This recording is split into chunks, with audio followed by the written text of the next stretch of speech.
Oh, this was quite the shock. Lille won, Real Madrid nil.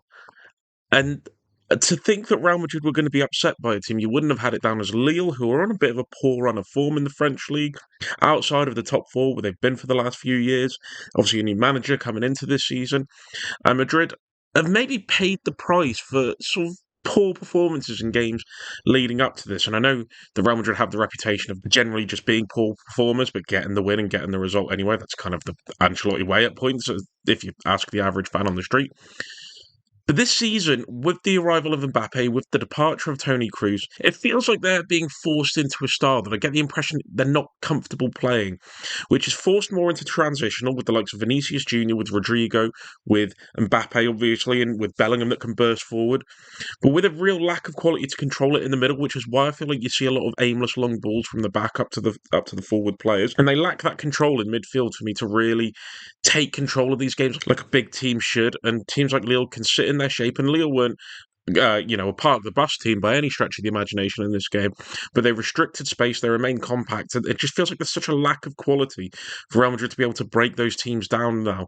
And as much as they have that transitional and direct threat, teams will respect Madrid, they will sit off, they won't engage, they will happily keep them on the ball 30, 40 yards away from goal. And it was interesting watching this team really struggle to break Lille down at points. But we'll go over the Lille attacking phase first, because this wasn't such a one-sided affair at all. This wasn't Real Madrid having 80, 90% possession. It's a bit of an exaggeration, but you get what I mean. And Lille just remaining compact. They were on the ball, a really good watch, and a really, really challenging team for Real Madrid to deal with, not just off the ball, but on the ball. So Lille would initially look to build up in a 2-4-4, as Madrid would look to counter that directly in a 4-4-2. But you think that's an easy sort of system to be able to combat with that system. You go man for man, you're pressing aggressively, and it's all about, can these players win their individual duels? Are they physically good enough? Which, when you look at some of the profiles of this team, they are more than good enough. But and it wasn't just through Real Madrid's poor quality in their pressing and their lethargy in the press. And that is one thing that throughout this, and we can discuss the game in finer tactical detail, but it's not always scientific, these things. And the effort I thought from whoops, and the effort I thought from Real Madrid in the press was really poor, and it felt like a point Lille could play through them too easily. And now they bring in Remy Cabella, they bring in Jonathan David into these deeper areas where they could use that sort of box midfield four to really outnumber that midfield. And Tchouameni and Camavinga got really dragged apart. Valverde would come inside because he's naturally more of a central player, and Gudmundsson didn't offer much of a threat in these deeper build-up areas. It was only in the more advanced areas that Gudmundsson was providing a bit of an issue. And they were constantly outnumbered. And as much as Rudiger and Militao were two aggressive centre backs, it didn't feel like they were as comfortable coming up to press these two, Cabella and David, between the line. Whether that was because there was such fluidity and they didn't want to leave that space in behind with Baka and with Shagrova playing so high, I don't know. But they were really lacking in their engagement and in their pressing. And Cabella would come deep, David would take up sort of unnatural positions for a striker. As I say, they were playing through really well, and you'd see sometimes Bawadi dropping in, Andre maybe dropping in as well, or one of them staying higher up to really distort that midfield two press from Real Madrid. Tchouameni and Camavinga could get easily pulled apart, so there was clear passing lanes that opened up into the rest of the midfield areas time and time again, that they could break that midfield shape. And another way that that would happen as well is not just through that midfield two and getting up the pitch. It would be on the right hand side for Lille with Santos the right back and Shagrova as the right midfielder.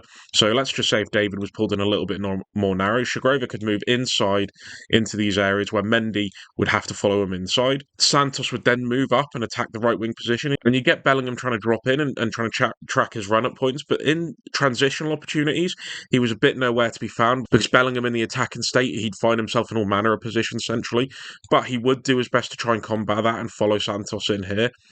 Vinicius Jr. would then be instructed to come back into a sort of left mid position, but Vinicius's transition between the striker position and the left wing position caused all types of problems, and Shagrova could pull off into this position here to receive the ball from the likes of Bawadi or Benjamin Andre, or even the keeper himself, to play through into these areas.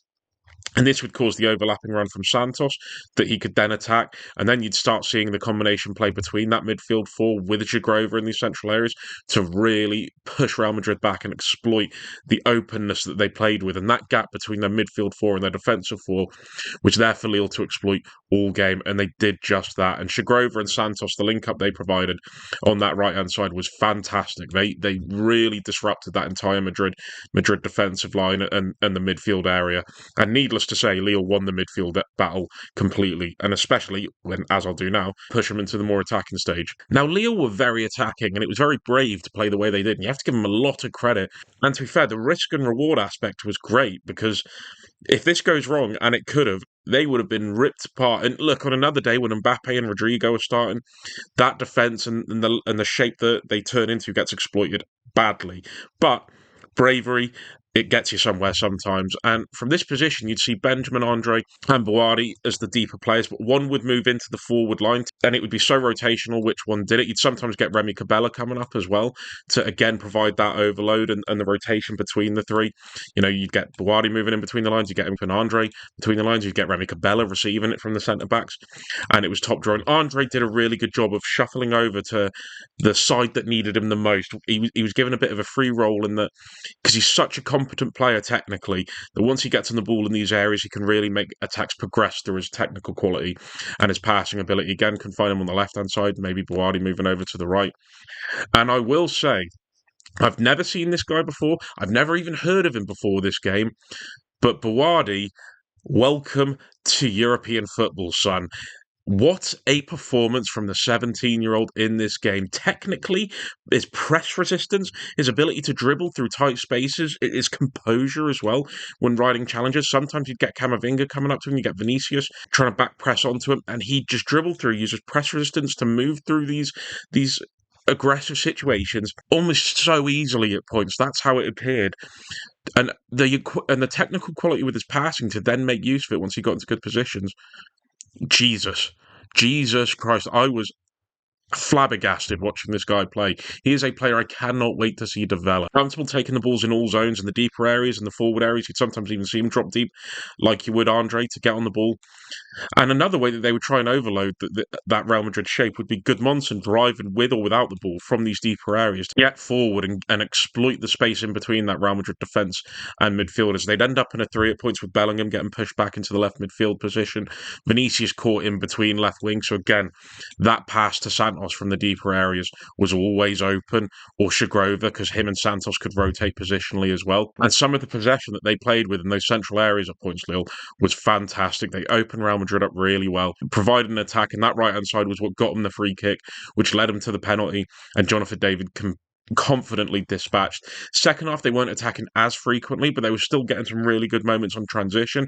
Jonathan David using his technical quality to hold on to the ball, get Lille up the pitch quicker. And to be fair, some of David's off-the-ball movement was really good, and he wasn't found by his teammates with some of the passes that could have really put this game to bed for Lille.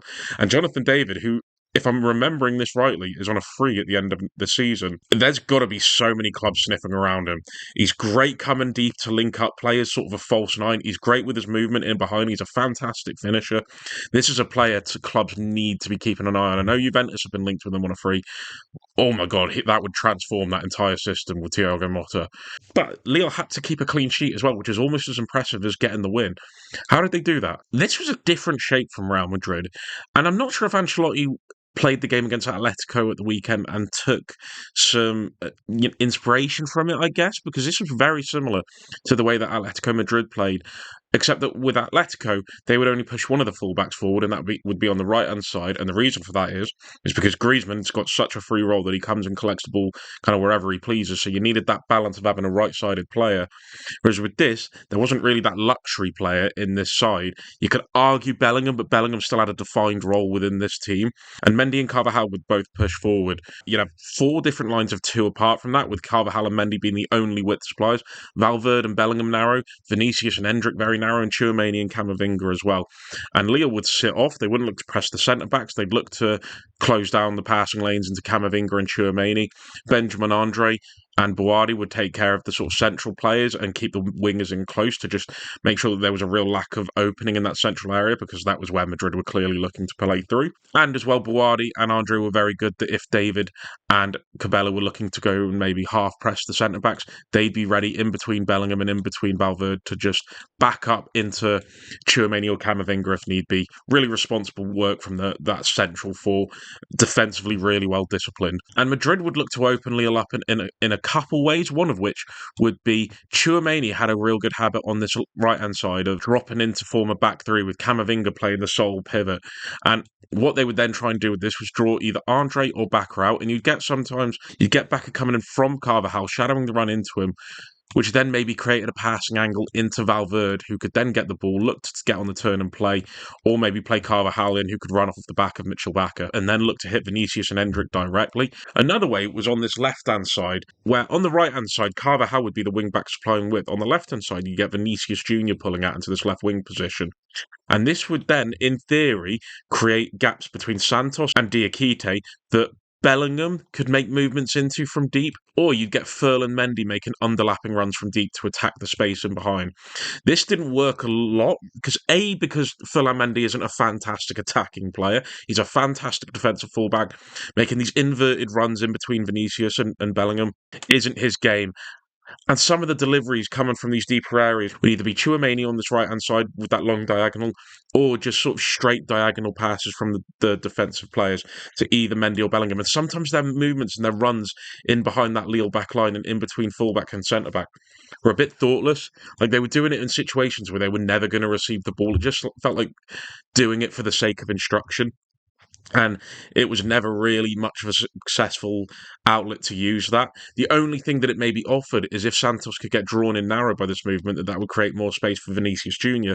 But that didn't really happen a lot. Zagrova would come back in and manage this quick. Boadi, Andre would cover across, and Lille would get into their shape really well, and they'd shuffle across into this area to manage this situation. So Bellingham and Mendy on this side couldn't even really get time and space to exploit any openings in that Lille shape. They defended it really well. In the second half, they made a substitution to bring Fran Garcia on for Ferland Mendy, and that worked a little bit better because Fran Garcia is a much better attacker than Ferland Mendy.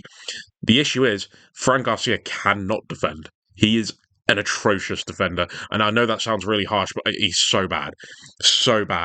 And while the balance isn't right with Mendy because he isn't a great attacker, it's way better having it that way round than having it the Fran Garcia way round. And so they really struggled to open him up in this way, and if they couldn't open it down the one side, they'd look to go back to Camavinga or to Militao or to Rudiger, who could then switch the play over to Carvajal or maybe even Valverde on that right-hand side and look to exploit the space on the far side, because Lille would shift across, they would leave space on the far side with that 4-4-2. But what they did in those situations was they'd shuffle across well, they'd move fantastically as a unit to close the space on the far side, and again, just stop them from getting exposed, keep Real Madrid pinned over to a side without a real easy option to play through. And that was even with the randomly aggressive underlapping runs or central runs from Antonio Rudiger from the back to come in and help overload these central areas, which he did a few times to very little success. Again, a bit like the thoughtless runs from deep. This just felt a little bit thoughtless. It just felt like an overload for the sake of an overload. He wasn't ever really effective once he got forward. The ball never really came to him. And relatively easily for Lille to defend him. Boadi and Andre did a fantastic job of protecting that back line. And the defenders all did a brilliant job, especially Diakite and Alexandro in that centre-back pairing. Needed some important saves from Chevalier at the end of the game, but that happens sometimes when Real Madrid are a goal down. They're going to get forward, they're going to overload the attacking situations, leave very little in defence. They'd made a number of attacking substitutions, and so you're going to have to need your goalkeeper in those situations when you are a Lille. It felt like Real Madrid were trying to play this transitional style and this direct attack and play with getting runners in behind. Without Rodrigo, without Mbappe, only really Vinicius that they could hit, and as I say, he was pushed over to the left. So it felt easy for Lille to manage at points. It felt like a real lack of direct threat from those attacking players without that real intensity in the quality of the attacking threat that Real Madrid would normally offer. And so as a result, Lille got their clean sheet, they got their 3 points, and it's a massive, massive win for them. Not over by any means for Real Madrid. 8 games, now you have in a Champions League group stage. I still expect them to finish within that top 8. But I'd love to know what you guys think. Like the video if you liked it, dislike it if you disliked it, comment down below and tell me why either way, and subscribe if you want to see more. In a bit, lads.